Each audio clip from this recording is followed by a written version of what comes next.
तो चलिए शुरू करते हैं। तारीख थी 29 अप्रैल 1999।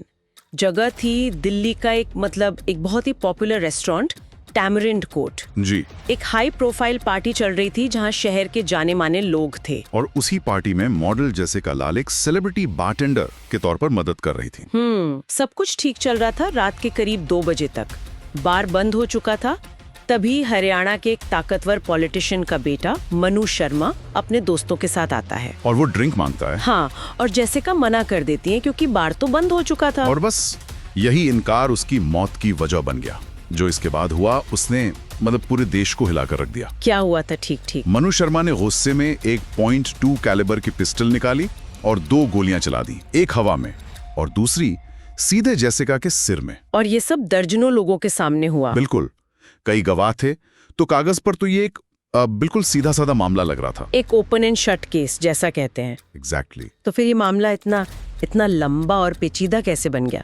अगर सब कुछ इतना साफ था तो न्याय मिलने में इतने साल क्यों लग गए? यहीं से इस कहानी का जो दूसरा हिस्सा है वो शुरू होता है, और वो ज्यादा परेशान करने वाला है। सिस्टम का फेलियर। बिल्कुल, पावर का, इन्फ्लुएंस का खेल। सबसे पहले तो गवाह एक एक करके पलटने लगे। जो आंखों से देखा उससे मुकर गए। हाँ बिल्कुल, और इसमें कुछ बहुत ही अहम गवाह थे। शायन मुंशी जो एक एक्टर थे, वो FIR दर्ज कराने वालों में से एक थे। अच्छा। बाद में वो कोर्ट में कहते हैं कि उन्हें हिंदी ही नहीं आती और उन्होंने कुछ देखा ही नहीं। कमाल है। ऐसे 1-2 नहीं, 32 गवाह हॉस्टाइल हो गए। 32? ये तो दिखाता है कि दबाव कितना ज्यादा था। जाहिर है। और दूसरी तरफ सबूतों से भी छेड़छाड़ हो रही थी। तो नतीजा वही हुआ जिसका डर था। जी।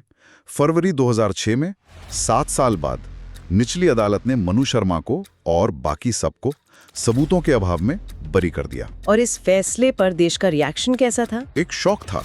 पूरे देश में गुस्सा था। लोगों को लगा कि अगर ऐसा केस सॉल्व नहीं हो सकता तो फिर न्याय की क्या उम्मीद की जाए। और शायद यहीं से कहानी में असली मोड़ आया, जब जनता ने इस मामले को अपने हाथ में ले लिया। बिल्कुल, ये वो पल था जब लड़ाई कोर्ट रूम से निकलकर सड़कों पर आ गई।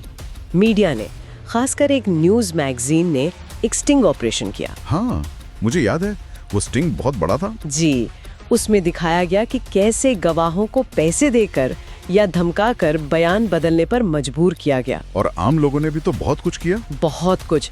दिल्ली के इंडिया गेट पर कैंडल लाइट मार्च हुए, हजारों लोग आए, SMS और ईमेल कैंपेन चले। जेसिका की बहन सबरीना लाल इस पूरी लड़ाई का चेहरा बन गई। तो इस पब्लिक प्रेशर का असर हुआ? बहुत गहरा असर हुआ। दिल्ली हाईकोर्ट ने मामले को दोबारा खोला, फास्ट ट्रैक पर। और फिर फैसला आया। हाँ, सिर्फ